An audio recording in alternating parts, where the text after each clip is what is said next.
1984 was a hell of a year for computers. Let's make it obvious here. In early 1984, the Macintosh was released.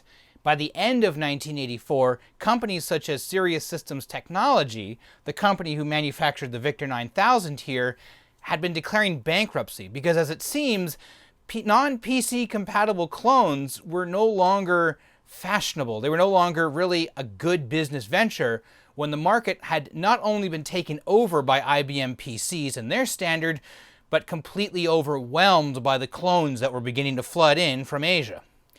On the other side of the pond, however, you had computers such as ACT's Apricot PC. And then you had far nicer and sleeker Apricot PCxi systems like this, which further added to the bottom line that they could make a non-PC compatible system simply because they had delivered this to the market before IBM had landed in the United Kingdom and in Europe. And through the sales, which were dwindling down on the ACT Series 1 systems, and the increasing sales of the Apricot PC, 1984 was also a year where ACT was able to expand from their already small office computer products, which took over about 30% of the UK market at the time for business computers, and into smaller businesses, but most notably, the home market as well. Now, in 1984, the home microcomputer market in the United Kingdom was almost entirely dominated by Sinclair and Amstrad. Both were selling amazing products with well-established lines of software, and there was really no reason for a 16-bit microcomputer from the business world to come down the ranks into that point. So we're going to stay away from the aspects of having this as a home computer and think of it more as a compact business computer that can be used within the home. And it has value-added benefits put into it. I'm going to tangent here for a minute, and I'm going to talk about another product that was available from IBM in 1984, which seems to follow along the same lines, but for reasons that I can find, I have no reason to believe that it is competing or a copy of what ACT was going to try and do. This is the IBM PCjr. This was IBM's answer for bringing the IBM PC to the home market. A small, mostly plastic white box, which even though we see it has a floppy drive here, you could get this in pretty much the same minimal configuration as you could get yourself an IBM 5150. 64 kilobytes of RAM, no floppy drive. But instead of getting a monochrome text-only option as your base model, these ship with RGB, notably in RGBI. And as a result, the price of this computer was about half as much as that you would pay for an IBM 5150. The goal here was that IBM would have you use it 5150 at your office. You could take your documents on your floppy disk, go home, and you could use the exact same software on this from the luxury of your couch or from a spare room, and you didn't even need to have an IBM monitor. You can plug in a regular composite video display or even attach an RF modulator to use a much lower cost TV. Another added benefit to this is that you are no longer tied directly in front of the system. And that is because IBM would announce with it the chiclet keyboard, a wireless infrared device which is essentially a complete copy of the IBM PC's keyboard, but in a much stranger, more absurd sort of style of looking keyboard. You could also get your applications no longer in floppy disk if you didn't want a floppy drive. You could get yourself in cartridge form. BASIC is one of the common examples that you could get for it. Lotus 123 was also available. A few other applications were available that were on cartridge. And these are fairly robust and somewhat powerful machines. An example here is, this is a Xircom parallel port to Ethernet converter box.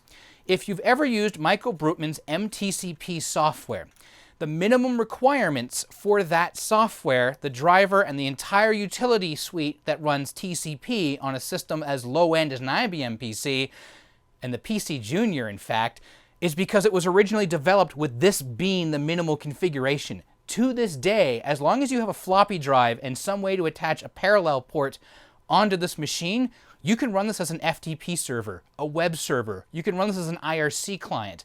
Like, it's a fairly good system. And yet IBM managed to build themselves a system that was calling itself a PC and wasn't a PC at all. When you open up a PCjr, I mean, you have your optional floppy drive. There's your floppy controller. We have a memory expansion in there. We can also add a modem that goes in there.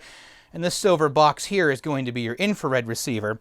There is no other expansion that's available. You cannot use ISA cards in this machine. That was one of the cost-cutting measures. Another thing is that they have, I don't know if I want to say they've sabotaged the product. They've specifically gone and undermined it so that people who were thinking instead of having to buy a more expensive but lower model IBM PC could get away with running their business on a PCjr. No, that wasn't going to work. Tangenting away yet again, I'm going to talk about the DEC Professional system. That is a PDP-11 in what looks to be a desktop case running the RSX-11 operating system. However, you cannot run PDP-11 software on that machine, even though it is a PDP-11, simply because they've gone out of their way to alter the way the hardware interacts and how it's installed, even down to using completely different chipsets to make sure that genuine PDP-11 software cannot be used inside of a professional 350.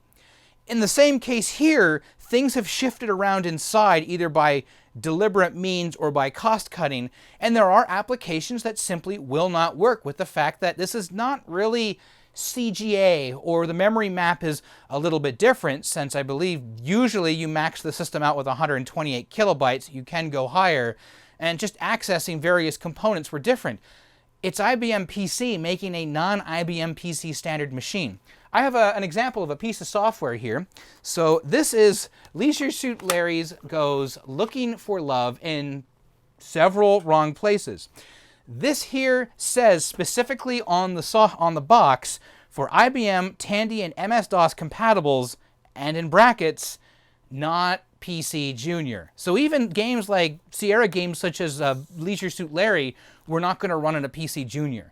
And this directly hurt IBM, not only because it was confusing the market for their home computer, well, what we thought was going to be a home computer, the 5150, remained their business computer. They wanted this to be your home computer, but it wasn't going to run your business computer software, which was one of the reasons why they built the PCjr, so that business computer software could be running on your home computer system. They did something dumb, it cost them a bunch of money, and ultimately what happened is that within a year, the IBM PCjr was discontinued, no matter what gimmicks they had tried to put onto it, and no matter what kind of cost cutting they had tried to apply. ACT in 1984 was not building a machine to be a complement to their existing product line. They were building a computer that would become the successor to the Apricot PC and PCXi. That system would come out to be the Apricot F1. There were 4 different configurations you could get this system in as time progressed. This here is the most common one, the F1. We're going to talk about its specs here in a moment. The lowest end model of this had half the RAM, and that was the Apricot F1E. You had the Apricot F2, which gave you 2 floppy drives, and then you had the Apricot F10, which still had 1 floppy drive, but now you had an internal hard disk as well. Otherwise, these systems came with 256 kilobytes of RAM and a double-sided Sony micro floppy disk drive. It has RGBI for color graphics if you so desire, but if you wanted to use a monochrome Apricot monitor with this, there's nothing really preventing you from doing so. And it does have a composite video output, mind you, for monochrome only, so if you want to use this in the house, you can. And that was the thing. ACT was not planning on selling this specifically to the home market. That was, again, for Sinclair and Amstrad. If you wanted to use one at home, you could. But as a business machine, you could continue to use all of the existing software that was working with the PC and the PCXi on this machine, and relatively no compatibility issues were going to show up in anything. All the software was going to still be available. Really, this is a much better version of the IBM PCjr as well. You may notice there's no keyboard here. And on the front of the unit here, there has what looks to be 2 3.5mm headphone jacks. Is there audio in this thing? No. In fact, this little spot next to it is a little window, because the entire F-Series uses a wireless keyboard as well. Now, there is argument to say whether or not this is a better keyboard than what you would get with the IBM PCjr initially. The chiclet was not great. Having your key arrangement like this is not a whole heck of a lot better. But this is just a monumentally better keyboard. It gets twice the range. You don't need to be directly onto the machine when you're working with it.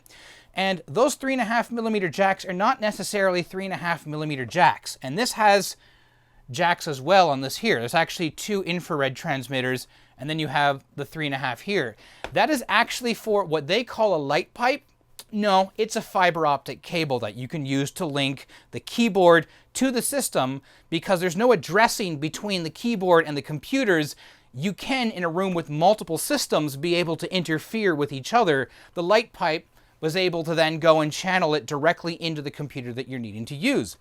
There is also no real-time clock or battery that is stored inside of this computer. The real-time clock, because we have a battery-powered keyboard, is built into the keyboard. And there's a button here that says set time. When you hit that during the post, and the system is able to then set the clock. We also now have no longer a 3-fingered salute. You have a reset button, which you have to hold for at least a second to reboot the machine. Of course, on the other side of this, the drawback is we've lost the micro screen display. We no longer have the battery capacity to do that, and the infrared link is just simply not the kind of thing that you were able to handle the micro screen with anyways. What you did, however, gain with infrared peripherals is that not only was there now an infrared keyboard, the pointing device, the Apricot mouse, was now also an infrared device. And the reason for the 2 ports is because light pipe for the keyboard, light pipe for the trackball. And just putting these off to the side here for the moment, I'm going to spin the system around. And by the way, before I go all the way around, you can see I have indicators for disk, scroll lock, caps lock, and power on the front of the machine, because we don't want to put LEDs on the battery-powered keyboard. As I spin it around, the secret behind what makes the F1 series so absurd is how deep it is. This is, I believe, 17 inches long. Yes, this is like 16 3/4 inches. We're just going to say 17 inches long. It is currently 4 inches deep, and it is about 8 inches wide. It's a weird machine, but why is there the step here? Well, the idea is that, like I said, you can continue using the monochrome monitor that comes with your Apricot PC if you so desired. And it has this step sitting on top of it, so you can place your monitor there. Even the angling of the back of the case matches up with how they have the back of the monitor here. It's really well thought out stuff. And again, same as before, as we move around to the back of the machine here, we see our usual connections. There's our 36-pin Centronics parallel connector. There's our RCA jack for monochrome video out. Here's our 9-pin port, which I'm just going to plug the monitor into. And by the way, it's now powered through the machine. And we have our reverse gender 25-pin serial port on the other end. But then you look at the power connectors here and you begin to notice, wait a minute, there's something weird going on here. Why does this have your regular 120 240 volt connection? And there's your power switch, by the way. But it also has this one here saying AC input 17 volts, 1.2 amps max. Well, you see, because you don't necessarily need to have the monitor attached to the F1, we'll just call the rest of the series the F1 here, to use it as opposed to a TV, we don't need a beefy power supply in here that also has to power the monitor.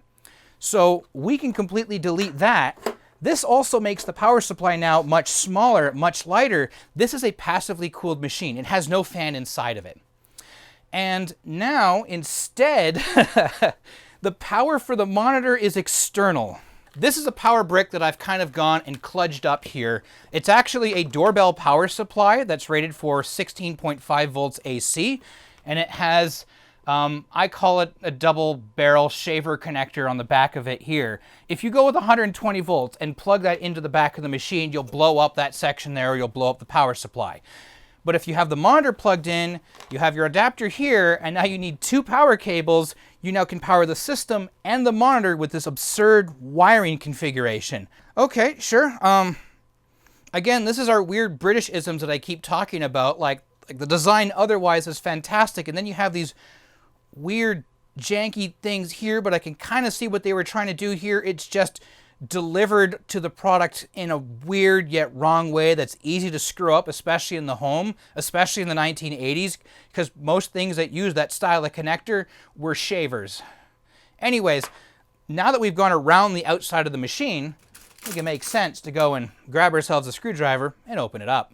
Now, like we had seen with the previous Apricot PC, the case is not held together by a bajillion screws. There's 2 screws on the back pulls off, the lid comes right off. It's also worth pointing out that the inside of this beige plastic is gray. It is not gray simply because it's been painted that way. Plastic cases, as we know with, say, the TRS-80 Model 1, are one of the reasons why FCC compliance can be difficult to do. What you are actually looking at here, if I bring out the multimeter, is if I just simply go across 2 points on here, it's conductive paint. It's got evaporated metal inside of it, so the plastic is actually shielded.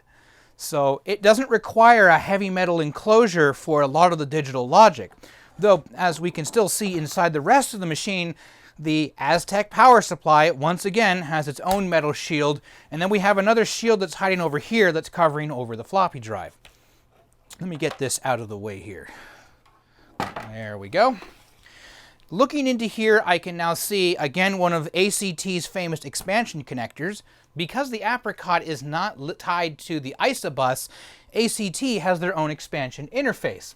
I can clearly see here, this is actually a more upgraded version of the Apricot F1 without 256K, but 512 kilobytes or half a megabyte of memory. This expansion slot allows me to add other peripherals into the system. Hard disk controllers, additional memory, video enhancements, and modems and the like. This is the standard card that you could find with the Apricot expansion bus. So this one here, I believe, adds 256 kilobytes to the system. So this would give you like, what, 768 kilobytes by just dropping it back in there. It's also interesting to note at this time, I did not mention it with the Apricot PC in a previous video, these do have knockout bulkheads right here. These just pop straight off. They're so well designed into the back of the system, you don't even know they're there. They're so difficult to see. So again, nice little aspect there I really love. Getting this part apart here does require yet another screwdriver, and there are additional screws. Oh, using the wrong screwdriver there. Let's use the correct one. And that reveals to us the compartment here which contains the floppy disk, and also we can see there's a speaker here. I can also additionally take off the power supply, which is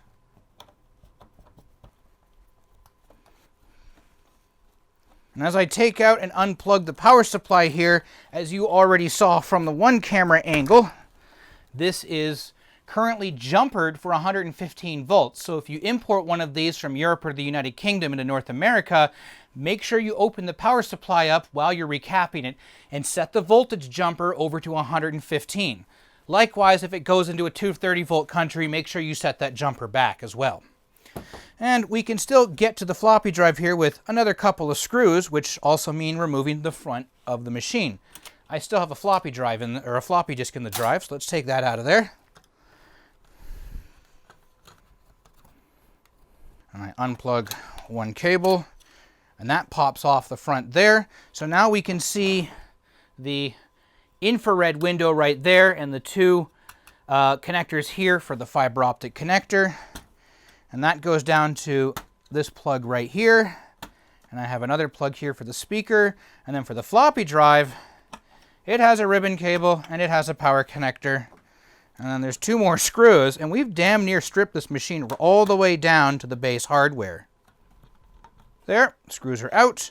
I can lift that out of the way, and here's our floppy assembly. And here is our system, basically down to the barren port. Can I take this all the way out? No, there's at least one more screw holding this in, I think, right now.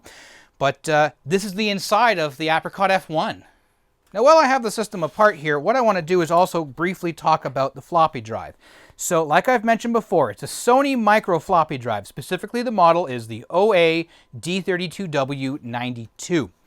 These drives here are not using the standard 34-pin interface that we see in PCs. This is not the same as the floppy drive that you found in the Macintosh systems at the same time. This one here does not have a motor eject mechanism.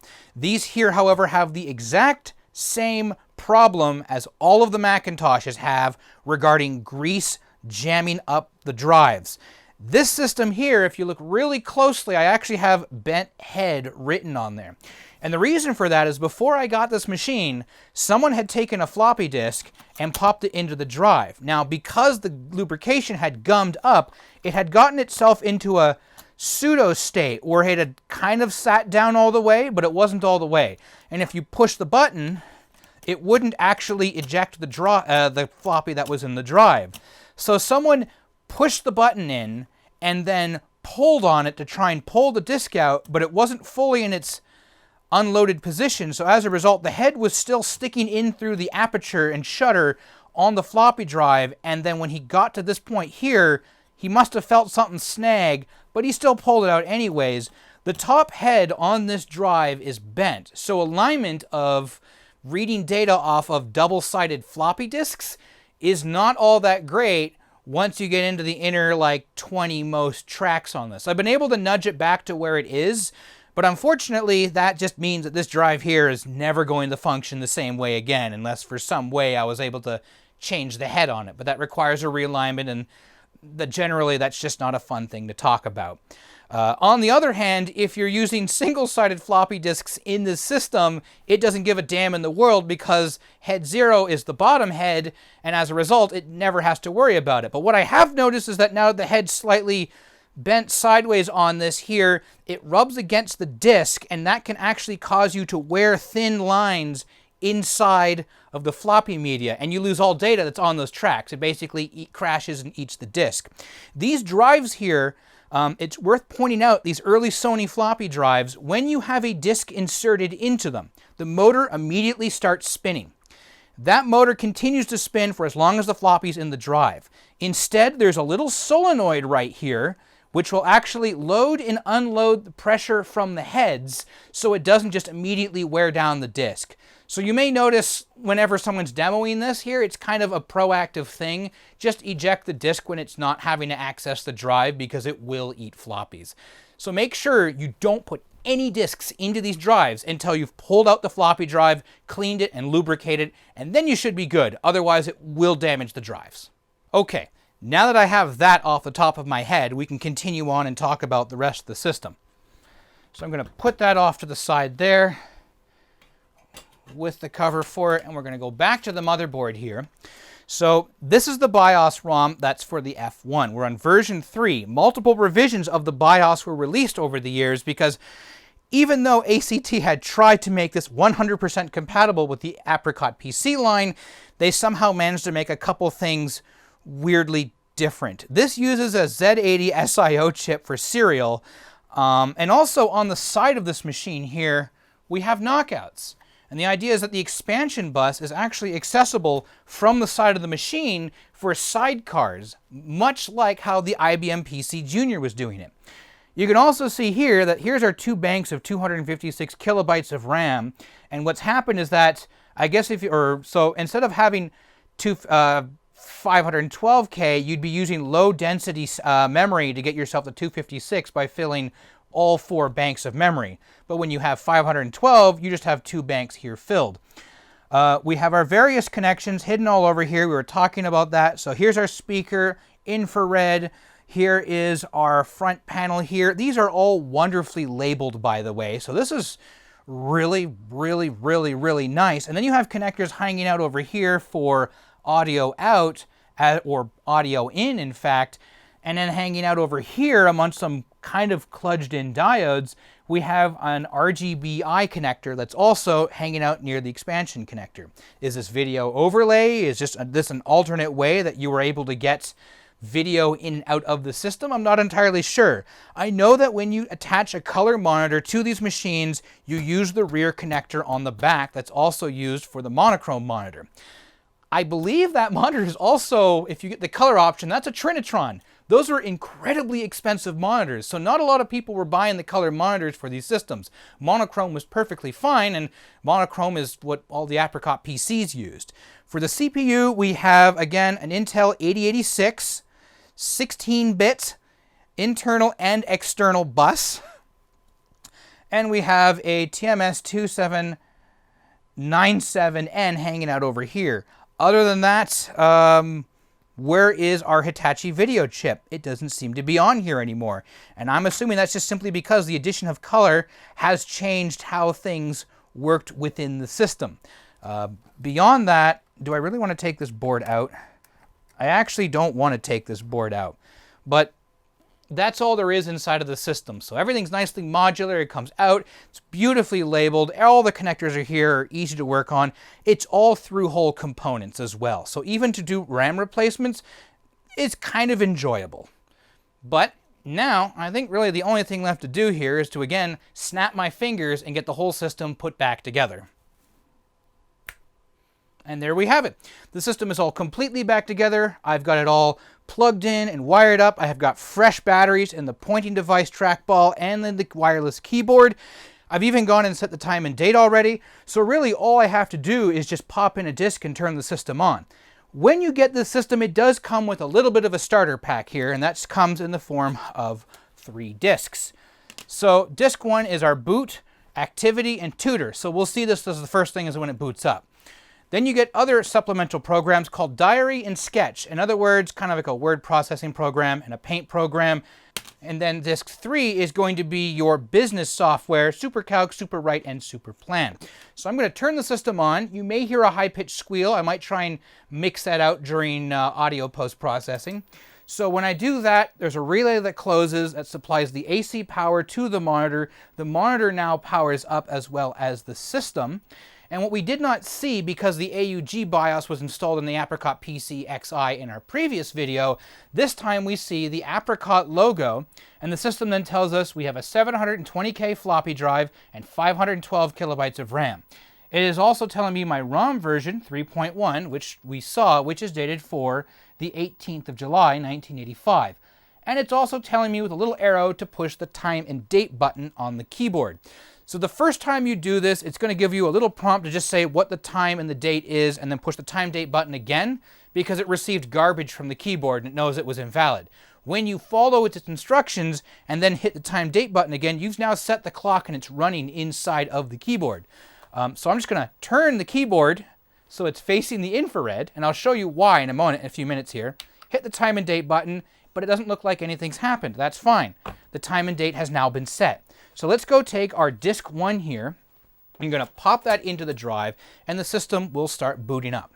I heard a relay click, or solenoid click, there we go. So we have the Apricot generic MS-DOS 2.1 RAM BIOS, as well as MS-DOS version 2.1, which was the common PC non-compatible clone version of DOS that you could get, and then it loads what's called graphics, or the GSX extensions that Digital Research would supply.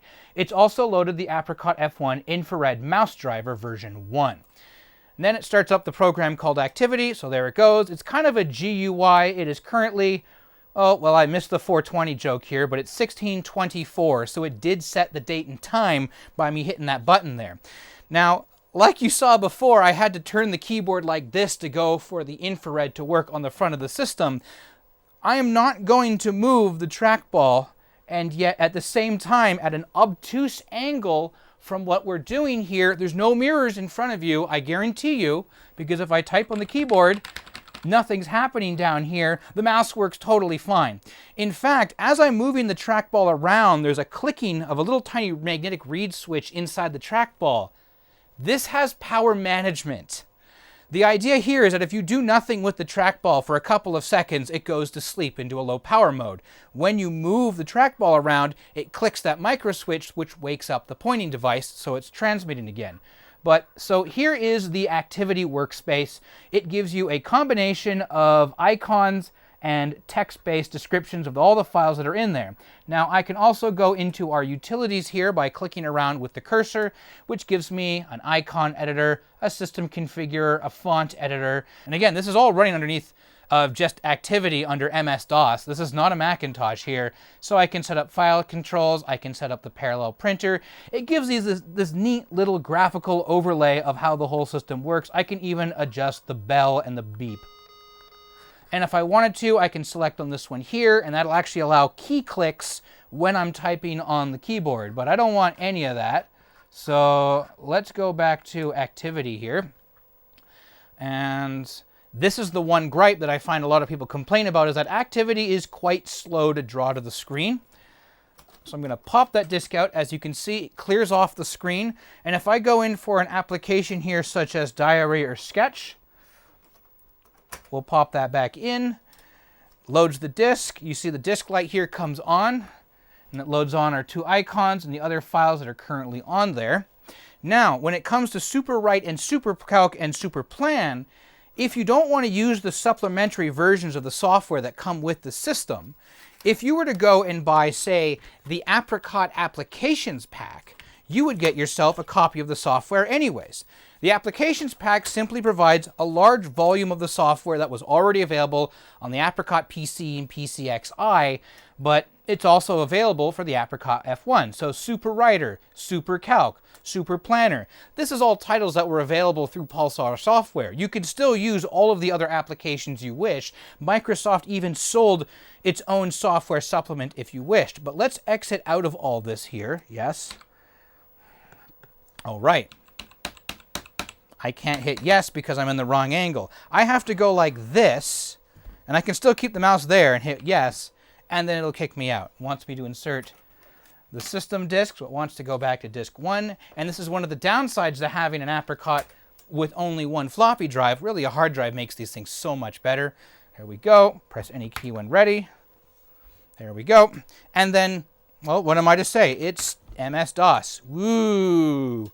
So really the one show pony that was available for this here was when you were running activity. Then you got to use the pointing device, like the keyboard was all that. You could use any and all your application software in a graphical DOS shell.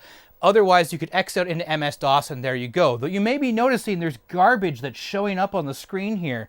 And that is some of that weird BIOS incompatibility with the graphics that I was talking about before, where things didn't seem to run correctly, and things didn't seem to render to the screen. I don't think it's bad RAM.